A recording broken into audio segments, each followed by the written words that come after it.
Hello students. आज हम लोग इस वीडियो में जो पढ़ेंगे वो इलेक्ट्रिक डाइपोल के बारे में पढ़ेंगे। हम लोग अपने लेक्चर में क्लास 12 की फिजिक्स की एनसीईआरटी को कंप्लीट करने की कोशिश कर रहे हैं और जिसमें हमने 26 पेज यानी इलेक्ट्रिक फ्लक्स तक प्रीवियस वीडियो में कंप्लीट किया हुआ है। अगर आपने नहीं देखा है तो आप उसे ज़रूर देखें और मेरे साथ धीरे धीरे करके आप अपने एनसीईआरटीज़ की रीडिंग को, एनसीईआरटी के कॉन्सेप्ट्स को समझ सकते हैं। तो चलिए आज हम आगे स्टार्ट करते हैं और आज का हमारा जो टॉपिक है वह इलेक्ट्रिक डाइपोल है। Page number 27, class 12 physics NCERT. Electric dipole क्या होता है? तो इलेक्ट्रिक डाइपोल क्या होता है, what is electric dipole? I discuss about it later. First we read the sentences of the NCERT and what it says. Okay, let's go. An electric dipole is a pair of equal and opposite point charges q and minus q separated by a distance 2a. बोल रहे हैं कि electric dipole क्या होता है। तो electric dipole एक ऐसा सिस्टम होता है जो two equal and opposite charges को एक साथ लेने पर बनता है और दोनों चार्जेस एक दूसरे से कुछ डिस्टेंस पर सेपरेट किए गए हों। मतलब चार्ज क्यू और charge Q and charge Q दोनों ही चार्जेस इक्वल हों बट अपोजिट हों। One is the minus q and one is the plus Q.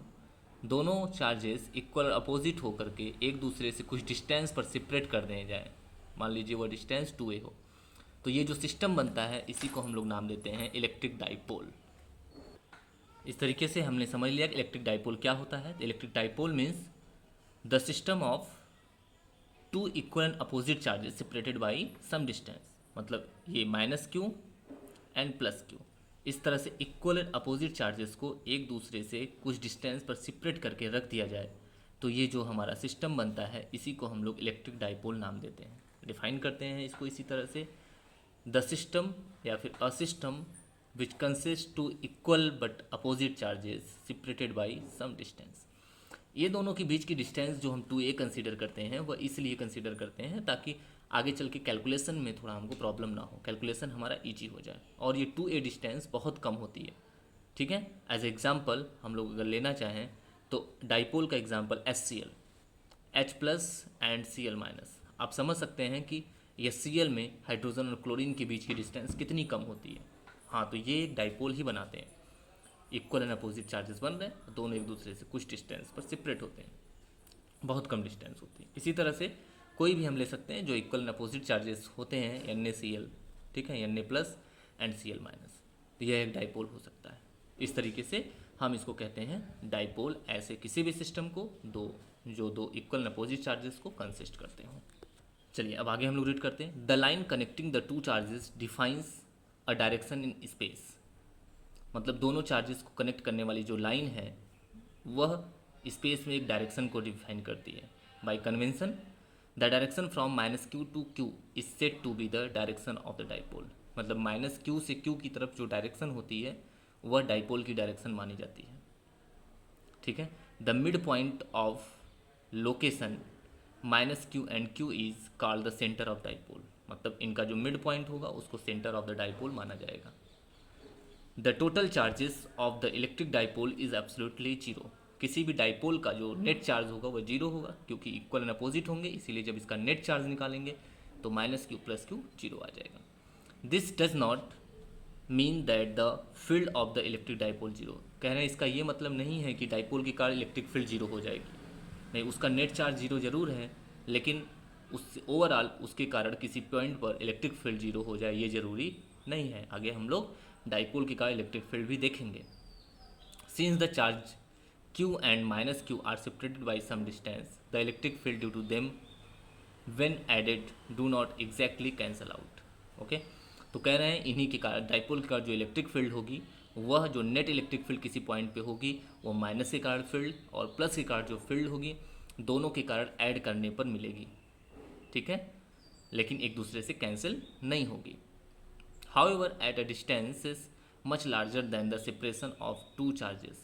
जबकि जिस डिस्टेंस पर हम लोग इलेक्ट्रिक फील्ड का कैलकुलेशन करेंगे वह इन दोनों के सेपरेशन से काफ़ी बड़ी होगी, यानी are much greater than 2a। The field due to q and minus q nearly cancel out. The field तो q और माइनस क्यू के कारण जो फील्ड होगी वह ओके, तो इनके कहने का मतलब यहाँ पर है कि अगर मान लीजिए कोई डाइपोल इस तरीके से आप फॉर्म करते हैं कि इनके बीच का जो सेपरेशन होता है वह 2a से बहुत ज़्यादा कर दें, मतलब एक डाइपोल हम बनाएं और उसके बीच का सेपरेशन बहुत ज़्यादा कर दें, ऐसे में इनके कारण अगर किसी पॉइंट पे इलेक्ट्रिक फील्ड कैलकुलेट करेंगे तो वह एक दूसरे से कैंसिल आउट हो जाएगा। मतलब इस सिचुएशन में जबकि इनके बीच का सेपरेशन बहुत कम है, तो किसी भी पॉइंट पर अगर हम इलेक्ट्रिक फील्ड कैलकुलेट करेंगे तो इन दोनों के कारण इलेक्ट्रिक फील्ड जो कैलकुलेट करेंगे वो ऐड हो जाएगा by the vector method. But अगर इनके बीच का सेपरेशन बहुत ज़्यादा हो जाएगा तो इनके बीच का इनके कारण जो इलेक्ट्रिक फील्ड किसी पॉइंट पे हो जाएगी वह एक दूसरे से कैंसिल हो जाएगी। ठीक है, the electric field due to the dipole therefore falls off, इसलिए इलेक्ट्रिक फील्ड ऐसे डाइपोल के कारण क्या होगी, वह डिक्रीज कर जाएगी, मतलब फॉल्स कर जाएगी। At larger distance at faster than like 1 upon r square, the dependence on r of the field due to a single charge q. These qualitative ideas are borne out by the explicit calculation as follows। ठीक है, तो वही कह रहे हैं कि ये जो इलेक्ट्रिक फील्ड का वेरिएशन है डिस्टेंस के साथ जो बदलेगा वो 1 अपॉन आर स्क्वायर के अकॉर्डिंग बदलेगा, मतलब ई प्रोपोर्शनल 1 अपॉन आर स्क्वायर। जैसे जैसे आर बढ़ता जाएगा ई डिक्रीज करता चला जाएगा एक सिंगल चार्ज के कारण। ठीक है, तो these qualitative ideas are borne out by this, कह रहे हैं इस आइडियाज़ को, इस इलेक्ट्रिक फील्ड के कैलकुलेशन को हम आगे इसको देखेंगे इन टॉपिक्स में, electric field due to the dipole. Okay, तो क्लियर, तो ये था हमारा electric dipole. What is the electric dipole? इसी इलेक्ट्रिक डाइपोल का एक डाइपोल मोमेंट भी होता है। ये हम देख सकते हैं कि ये जो डाइपोल है इस डाइपोल का एक डाइपोल मोमेंट होता है जिसको P से डिनोट्स करते हैं, and dipole moment P equal to होता है one of the charges multiplies by distance between them, यानी P equal to q into 2L।